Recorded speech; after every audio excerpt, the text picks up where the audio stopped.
കൃത്യമായ സ്വാഗതം. 21 ദിവസത്തെ മാനിഫെസ്റ്റേഷൻ പ്രാക്ടീസ് ഡേ 3. ഇതിൻ്റെ ഭാഗമായിട്ട് ഗ്രാറ്റിറ്റ്യൂഡ് പ്രാക്ടീസ് നിങ്ങൾ ചെയ്തു തുടങ്ങി കാണും. അതിൻ്റെ ഭാഗമായി ഗ്രാറ്റിറ്റ്യൂഡ് ജേണൽ എങ്ങനെയാണ് എഴുതേണ്ടത് എന്നതിനെക്കുറിച്ചുള്ള ഒരു ഐഡിയയാണ് ഞാൻ ഈ വീഡിയോയിൽ പറയാൻ പോകുന്നത്. നിങ്ങൾ ആദ്യം മുതൽ അവസാനം വരെ കാണുക. 21 ദിവസത്തെ പ്രാക്ടീസിൽ നമ്മളിന്ന് ഡേ 3 ആണ് ചെയ്തിരിക്കുന്നത്. ഗ്രാറ്റിറ്റ്യൂഡ് എന്തിനാണ് ഗ്രാറ്റിറ്റ്യൂഡ് പറയുന്നത്, അത് പറഞ്ഞാൽ നമ്മുടെ ലൈഫിലുണ്ടാകുന്ന മാറ്റം എന്തൊക്കെയാണ് എന്നുള്ള കുറിച്ചുള്ള വീഡിയോ ചെയ്തിട്ടുണ്ട്. അത് കാണുക, ശേഷം ഇത് കാണുക. അപ്പോൾ ജേണലിംഗ് ചെയ്യണത് എങ്ങനെയാണെന്നാണ് ഞാനിവിടെ പറയാൻ പോകുന്നത്. ഈ ജേണലിംഗ് ചെയ്യാനായിട്ട് നിങ്ങൾക്ക് ഒരു ബുക്കും ഒരു പേനയും മാത്രം മതി. 30 രൂപയുടെ ബുക്ക് കടയിൽ വാങ്ങിക്കാൻ കിട്ടും, ഈ ന്യൂസ് പ്രിൻറ്റിൻ്റെ. ആ ബുക്കാവുമ്പോൾ നമുക്ക് അത് തീർന്നു കഴിഞ്ഞാലും വീണ്ടും വീണ്ടും വലിയ പൈസ ചിലവില്ല, വാങ്ങിക്കാം. കാരണം ഗ്രാറ്റിറ്റ്യൂഡ് എന്നും എഴുതണം. നമ്മുടെ ലൈഫിലുണ്ടാകുന്ന ആദ്യമൊക്കെ നമ്മൾ എഴുതേണ്ടത് നമ്മളുടെ ബോഡി പാർട്സിനും നമ്മുടെ കയ്യിലുള്ള പണത്തിനും നമ്മുടെ ഇപ്പം നിലവിൽ നിങ്ങൾ ചെയ്യുന്ന ജോലിക്കും വീടിനും അങ്ങനെയുള്ള നിങ്ങൾ എന്തെല്ലാം സാധനങ്ങൾ നിങ്ങൾ ഉപയോഗിക്കുന്നു അതിനെല്ലാം, അതുപോലെ വ്യക്തികൾക്ക്, ഗുരുക്കന്മാർക്ക്, അങ്ങനെ ഒരുപാട് കാര്യങ്ങൾക്ക് എഴുതാനുണ്ടാവും. അത് എഴുതിയ ശേഷം പിന്നെ നിങ്ങൾ എഴുതേണ്ടത് ഓരോ ദിവസവും നിങ്ങളുടെ ലൈഫിലുണ്ടാകുന്ന നന്മ കണ്ടെത്തി 10 ഗ്രാറ്റിറ്റ്യൂഡെങ്കിലും എഴുതുക എന്നുള്ളതാണ്. ഇത് ചെയ്താൽ നിങ്ങളുടെ ലൈഫിൽ അമേസിങ് റിസൾട്ടാണ് നിങ്ങൾക്ക് ഉണ്ടാക്കിയെടുക്കാൻ കഴിയുക. അപ്പോൾ ഇതെങ്ങനെയാണ് എഴുതേണ്ടത് എന്ന് ഞാൻ വേഗത്തിൽ പറയാം. ഗ്രാറ്റിറ്റ്യൂഡ് ജേണൽ എഴുതുന്ന സമയത്ത് നമ്മളിപ്പോൾ നമ്മളെ ഹെൽത്തിനെ കുറിച്ചാണ് എഴുതുന്നതെങ്കിൽ, കാരണം നമുക്ക് നല്ല ആരോഗ്യം വേണം, അതുപോലെ നമുക്ക് ധനം വേണം, നമ്മളെ ജോലി നല്ല മികച്ചതായി കൊണ്ടുപോകണം, അതുപോലെ നല്ല റിലേഷൻഷിപ്പ് വേണം. അപ്പോൾ നമ്മളെ ജോലിയെക്കുറിച്ച് ആദ്യം ശരീരത്തിനെ കുറിച്ചാണ് എഴുതേണ്ടത്. ശരീരത്തെക്കുറിച്ച് എഴുതുന്നതാണെങ്കിൽ എന്താണ് എഴുതേണ്ടത്, നമ്മളെപ്പോഴും നമ്മുടെ ഫിസിക്കൽ ബോഡി ഓർക്കുന്ന സമയത്ത് നമ്മളെപ്പോഴും ഇല്ലായ്മയിലേക്ക് ആദ്യം ഒന്ന് നോക്കുക. അത് ഇല്ലാത്ത ആളുകളെക്കുറിച്ച് ഓർക്കുമ്പോൾ നമുക്കെപ്പോഴും നന്ദിയാണ് തോന്നുക ഈശ്വരനോട്. കാരണം കണ്ണ് കാണാത്ത ആളുകൾ ഈ ഭൂമിയിലുണ്ട്, ചെവി കേൾക്കാത്തവരുണ്ട്, ഒന്ന് എഴുന്നേറ്റ് നടക്കാൻ കഴിയാത്തവരുണ്ട്. അപ്പോൾ ഇവരെയൊക്കെ സംബന്ധിച്ച് നമ്മൾ എത്രയോ ബ്ലെസ്ഡ് ആണ് അല്ലേ.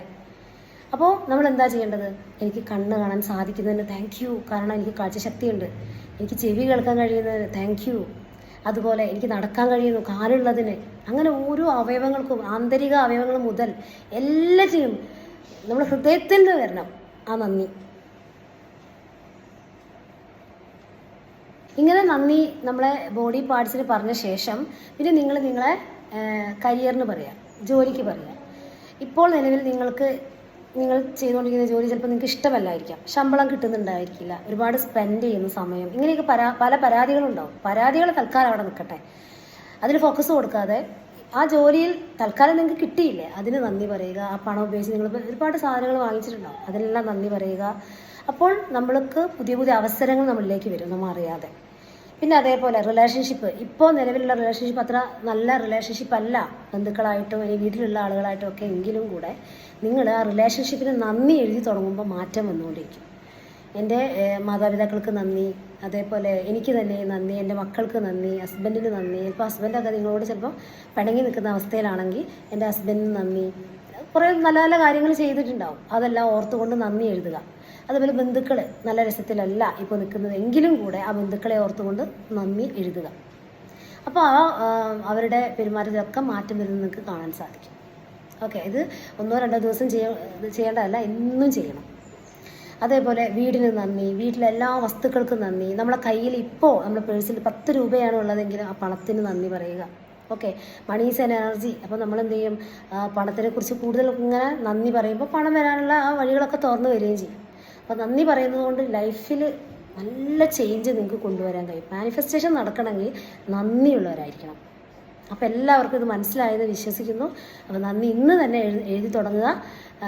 മൊബൈൽ ഫോണിന് നന്ദി. ഓക്കെ, മൊബൈൽ ഫോണിലോണ്ടല്ല നമുക്കിതെല്ലാം കാണാൻ കഴിയുന്നത്, അതിന് നന്ദി. പുതിയ ഫോൺ വാങ്ങാനുള്ള അവസരമൊക്കെ ലൈഫിലേക്ക് ഒത്തുവരും. അപ്പോൾ നന്ദി എഴുതി തുടങ്ങുക, ലൈഫിൻ്റെ ഭാഗമാക്കി മാറ്റുക.